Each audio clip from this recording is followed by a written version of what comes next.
Hello guys, आज हम start करने जा रहे हैं क्लास 8 का first chapter crop productions and management. Okay, अब ये चैप्टर हम लाइन टू लाइन रीड करेंगे। First, Paheli and Boojho went to their uncle house during the summer vacations. Paheli and Boojho ये दोनों किसी के नाम दिए गए हैं। वो दोनों अपने अंकल के हाउस जाते हैं समर वेकेशंस में, गर्मी की छुट्टियों में। Their uncle is a farmer, उनके जो अंकल है वो कौन है? फार्मर, किसान है। One day they saw some tools like khurpi, sickle, shovel, plough etcetera. One day they saw some tools उन्होंने वहाँ पे कुछ टूल्स देखे, लाइक खुरपी, शॉवल, प्लो, सिक्कल्स। फील्ड में देखा उन्होंने ये सब। फील्ड क्या होते हैं? खेत जहाँ पे फार्मर काम करते हैं। You have learn that all living organism require food, आपको पता होना चाहिए जितने भी लिविंग ऑर्गेनिज्म है सबको क्या? फूड चाहिए। Plants can make their food themselves, जो प्लांट्स होते हैं वो अपना खाना खुद रेडी करते हैं। Can you recall how green plant synthesis their own food, आपको पता है जैसे जो ग्रीन प्लांट अपना खाना कैसे बनाते हैं? Animals including humans can not make their own food, animals और उनके साथ जो ह्यूमंस, ये दोनों ऐसे हैं जो अपना खाना खुद रेडी नहीं कर सकते। So where do animals get their food from, तो एनिमल्स कहाँ से अपना फूड ले रहे हैं? But first of all why do we have to eat food, हम खाना क्यों खाते हैं? हमें खाने की क्यों ज़रूरत है? You already know that energy from the food is utilized by organisms from carrying out their various body functions, आपको पता है जो हमें अपनी बॉडी के फंक्शंस करने के लिए, जैसे कि डाइजेशन, रेस्पिरेशन, एक्सक्रीशन, सबके लिए एनर्जी चाहिए। तो वो एनर्जी हमें कहाँ से मिल रही है? फूड से मिल रही है। We get our food from plant, animals और बोथ, हम अपना खाना कहाँ से ले रहे हैं? प्लांट से भी ले रहे हैं, एनिमल से ले रहे हैं और दोनों से ले रहे हैं। ओके, प्लांट से जैसे हमें पोटैटो जैसे वेजिटेबल्स, ये सब हमें कहाँ से मिल रहा है? प्लांट से मिल रहा है। एनिमल से हमें क्या मिल रहा है? मिल्क मिल रहा है, मीट मिल रहा है, एग्स मिल रहे हैं। ठीक है, हम दोनों से ही अपना खाना ले रहे हैं। नेक्स्ट, जैसे लास्ट पे क्वेश्चन बन रहा है, लिखा हुआ है, since we all need food how can we provide food to a large number of people in our country. जैसे हमारे देश में देखो कितने सारे लोग हैं, सबको खाना कैसे मिल रहा है? कैसे प्रोवाइड हो रहा है सबको खाना?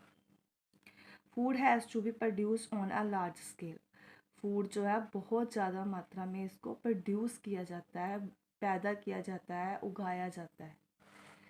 इन order to provide food for a large population, regular production, proper management and distribution is necessary, खाने को प्रोवाइड करने के लिए इतनी सारी पॉपुलेशन को जो खाना जा रहा है उसके लिए रेगुलर प्रोडक्शन चाहिए। रेगुलर प्रोडक्शन मीन्स जैसे डे बाय डे, जब रेगुलर लगातार कोई ना कोई जैसे प्रोडक्शन चलती रहे, जैसे आज राइस है, कल वीट है, ऐसे प्रोडक्शन चलती रहती है।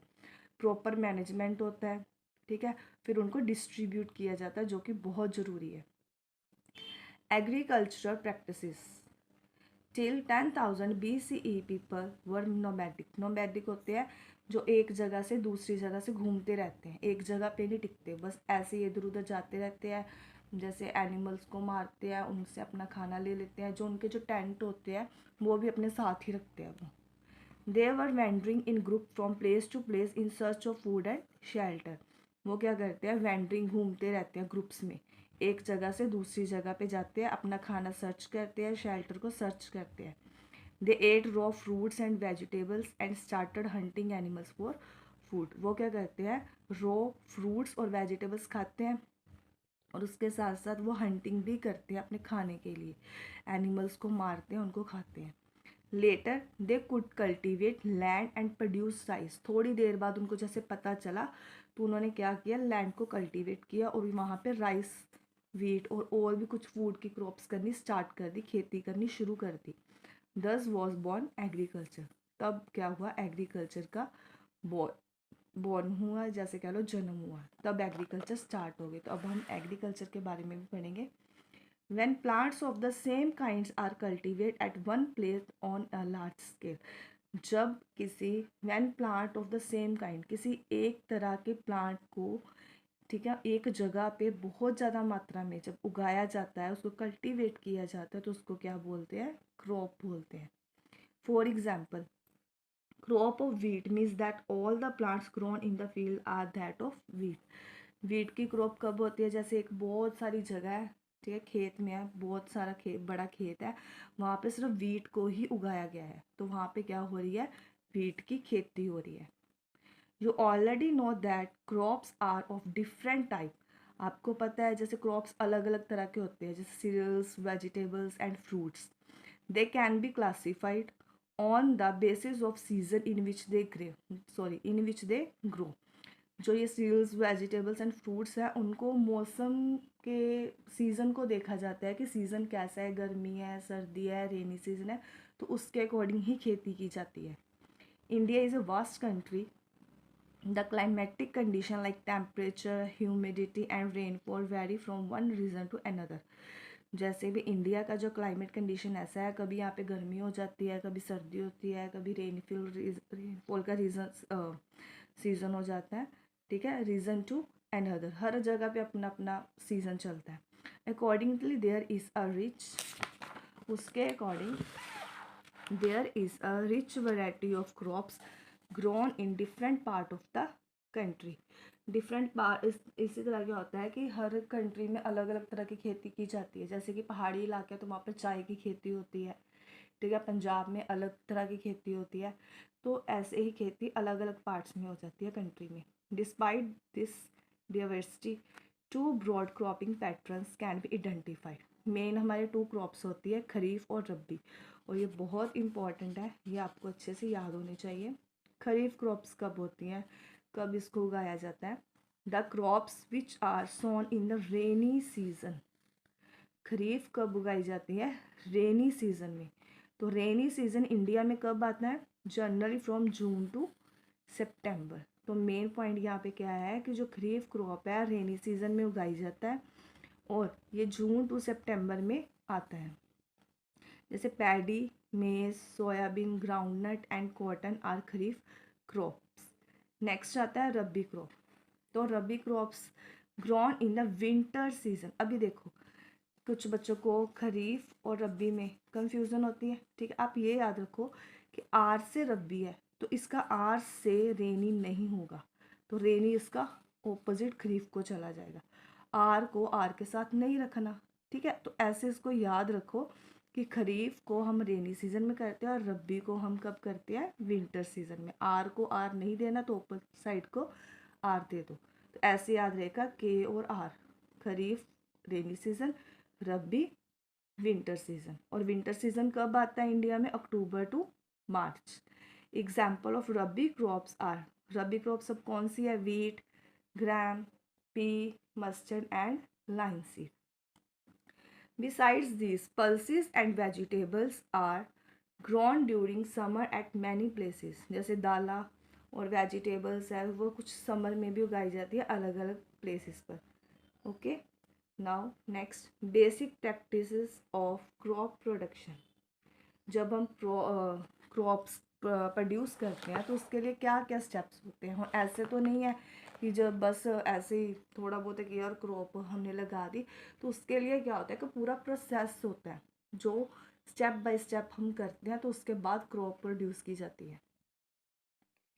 Cultivation of crops involve several activities undertaken by farmer over a period of time. जब वो टाइम आता है तो जो फार्मर्स क्या करते हैं, वो कुछ एक्टिविटीज़ करते हैं उसको कल्टीवेट करने के लिए, क्रॉप को कल्टीवेट करने के लिए।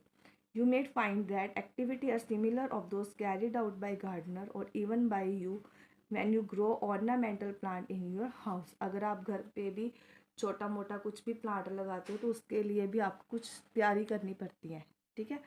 दीज एक्टिविटीज़ और task are refer to as agriculture practices. तो उसको क्या बोलते हैं? Agriculture practices which are listed below. First आता है preparation of soil.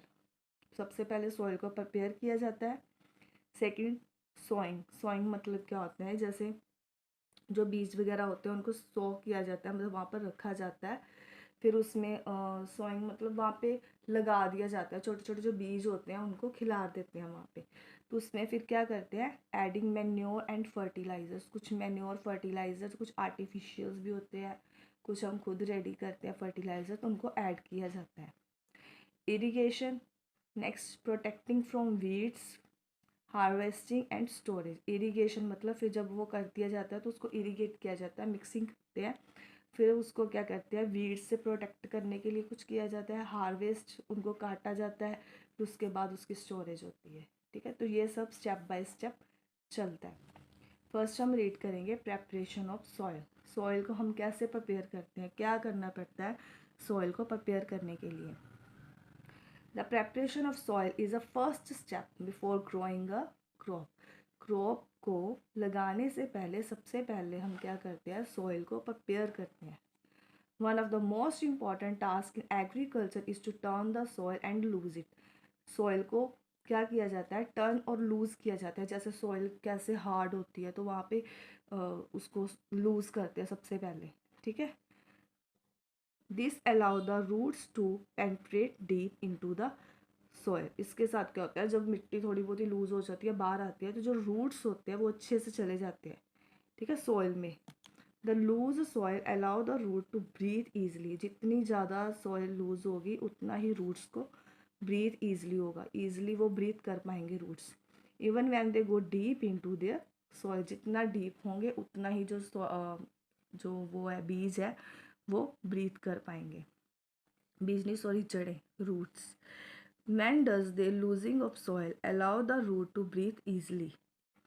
The loosened soil help in the growth of earthworm and microbes present in the soil. अब देखो, जब loosened soil क्या करती है, हेल्प करती है ग्रोथ ऑफ अर्थवॉर्म्स। आपको पता है जो अर्थवॉर्म्स होते हैं वो जो फार्मर होते हैं उनके बहुत अच्छे फ्रेंड्स होते हैं। क्यों? क्योंकि जो अर्थवॉर्म और माइक्रोब्स होते हैं ना सॉइल में, वो बहुत हेल्प करते हैं क्रॉप को अच्छी तरह से ग्रो करने के लिए। इसीलिए ये क्वेश्चन भी आता है कि जो फार्मर्स हैं उनका सबसे अच्छा फ्रेंड कौन होता है, अर्थवॉर्म्स होते हैं। These organisms are friend of the farmers, since they further turn and lose the soil and humus to it. But when the soil needs to be turned and loosened. You have learnt in the previous classes that soil contain minerals, water, air and some living organism. आपने पहली classes में ये पढ़ा होगा, जो मिट्टी होती है सॉइल में क्या क्या होता है, मिनरल्स होते हैं, वाटर होता है, एयर होता है और कुछ लिविंग ऑर्गेनिजम्स भी होते हैं। इसके अलावा डेड प्लांट एंड एनिमल्स, जैसे कि कुछ प्लांट एनिमल्स, प्लांट्स ख़राब हो जाते हैं, नीचे गिर जाते हैं, एनिमल्स मर जाते हैं, तो वो क्या होते हैं, सॉइल में ही डिकम्पोज हो जाते हैं। ठीक है, in this way various nutrient in the dead organism are released back into the soil. जो ऑर्गेनिज्म डेड ऑर्गेनिज्म होते हैं वो वापस सॉइल में ही चले जाते हैं। These nutrients are again absorbed by the plant, then वो अगेन उनको प्लांट्स के दोबारा एब्सॉर्ब कर लिया जाता है। एब्सॉर्ब मतलब सोख लिया जाता है, वो प्लांट्स के अंदर दोबारा चले जाते हैं। Since only a few centimeters of the top layer of soil support plant growth, turning and losing of the soil bring the nutrient-rich soil to the top so the plants can use this nutrient. कुछ ही centimetres अगर ऊपर आ जाए हम, जैसे soil को हमने loose किया है तो उसके थोड़े से सेंटीमीटर ऊपर आ जाते हैं, तो जो लूज़ की हुई सॉइल होती है वो क्या करती है, न्यूट्रिएंट रिच जो सॉइल होती है उसको भी टॉप पे ले आती है, लूज़ करते। जैसे हम लूज़ कर रहे हैं, मिट्टी को खोद रहे हैं, तो जो नीचे वाली मिट्टी ऊपर भी तो आती है ना, तो उसके साथ जो न्यूट्रिएंट्स होते हैं वो भी थोड़े बहुत ऊपर आ जाते हैं, टॉप सॉइल में आ जाते हैं। ठीक है, जिसको plants can use this nutrients, और इन न्यूट्रिएंट्स को प्लांट्स यूज़ करते हैं। Thus, turning and losing of the soil is very important cultivation of a crop. Crop को कल्टीवेट करने के लिए टर्निंग और लूजिंग दोनों बहुत ही इम्पॉर्टेंट पार्ट हैं।